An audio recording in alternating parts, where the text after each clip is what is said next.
Hey y'all, welcome to the channel, Toyastenaciously. This is your girl Toya, and in today's video and all for the month of August, y'all, I am sort of replaying my last year in budgeting, and just talking about how I go through creating my budget, how I spend my money, how I allocate how I'm going to spend my money, every step of my budgeting process for the month of August.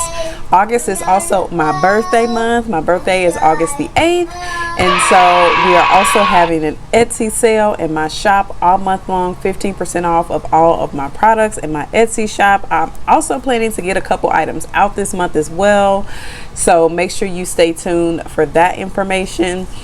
This is also a very heavy month at work. I'm not sure why I guess I chose August because it's my birthday month, and I am coming up on a year of budgeting, and so I wanted to kind of replay that year for you all here. So hopefully it all works out. I'm going to try to stay focused and get all of these items completed that I want to for August. So but in today's video, y'all, we are going to talk about the 5 reasons why I started budgeting. And I definitely would like to hear from you in the comments as I am chatting with you all. What are the reasons that you started budgeting? So if you would like to hear my 5 reasons that I started budgeting, make sure that you stay tuned. Okay, y'all. So 5 reasons I started budgeting. The first one is pretty simple. Okay. I was tired. Okay. Tired of debt, tired of not having money when I need it, tired of calling my mom, when I needed money. And this was, before I got to the point where I was kind of living on my own outside of on-campus housing, which that is where I started my career at. But I was just tired. And the other piece of being tired is that since I spent a lot of my time living on campus, working as a professional on campus, I had ample time and opportunity to save money, y'all. But I was letting debt get the best of me, spending too much money, going back into debt, just all those pieces. And so I was tired. That was the first catalyst for me to start budgeting. I was also getting older and realizing that as I was getting older, I didn't have a dime to my name. I didn't have anything in savings. I got, 401k, and, I've worked a few jobs here and there. And so I have some money stashed away in those 401ks. But other than that, I didn't have a dime to my name. And I was not comfortable with that getting into, my, I was not comfortable with that as I was getting older.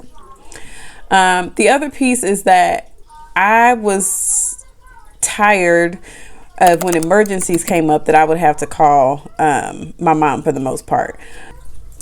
This mostly happened in college when I was in grad school and I was living on campus and I was getting a small paycheck, but I still didn't like to do it. And now my mom is getting older and, she's on a fixed income, I can't be expected to call my mom every time I get into a bind for her to bail me out, because that's not going to be realistic in the long run. The other piece was that I knew that we were going to be starting a family and that our family was going to grow. Now, mind you, I didn't know that we were going to have twins at that point in time. That's another story for another day. But I wanted to make sure that I taught my children good money habits, and not to say that my mom did not teach me good money habits. She most certainly did. And my grandmother did. But I think that the both of them, or at least my grandmother that I for sure know, literally saved every single dime, never spent anything, hardly ever. It took a lot to get her to spend money. And I wish that I had more of that mindset, but I don't.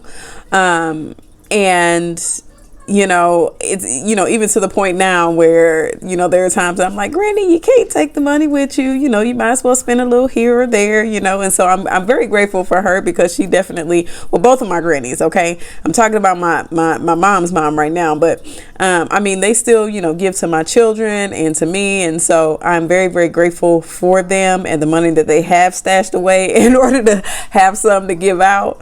But I definitely knew that I wanted to teach my children how to handle money, and I wanted to teach it from a young age so that by the time they get to the point where they have a job, it's not foreign to them to save money and to, you know, have some separate for spending or whatever else that they want to do. I think that was 4, right, y'all? Okay, so the last one, for me, money stability has always been a stressor. And I say that because I knew that once I wanted to go to pharmacy school, first of all, but that did not quite work out. And so once I shifted from pharmacy to education, and then seeing, you know, how much we're paid in education, money really became a stressor for me at that point, because, you know, I didn't know how much, you know, I could survive off of, you know, that salary, you know. And so I've definitely, you know, I've gotten a bachelor's, I've gotten a master's, and even still, you know, when I tell my husband how much I make, he's like, really? You know, and because he's pretty close to what I make, and, you know, he does not have a college degree, you know, so he's always like, oh my goodness, is that really how much you make? Like, I'm really close to you, you know. So I have just always stressed about money, and it's funny that I've stressed about money all this time, but I've never done anything about it, right? Because I'm about to turn 38 years old. And I'm just now, you know, getting to the point where I'm like, okay, I need to really crack down and do something about this. But I tell you what, sorry, y'all, life still goes on while you're filming.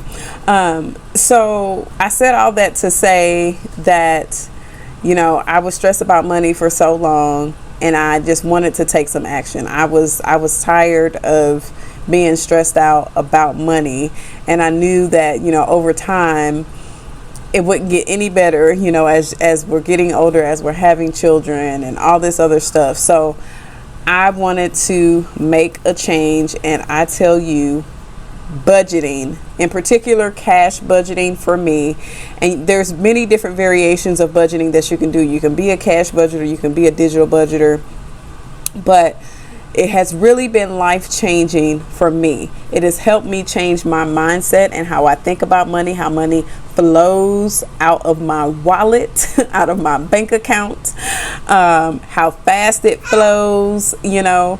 And I could not have found a better way to take control of my finances and take control of my life.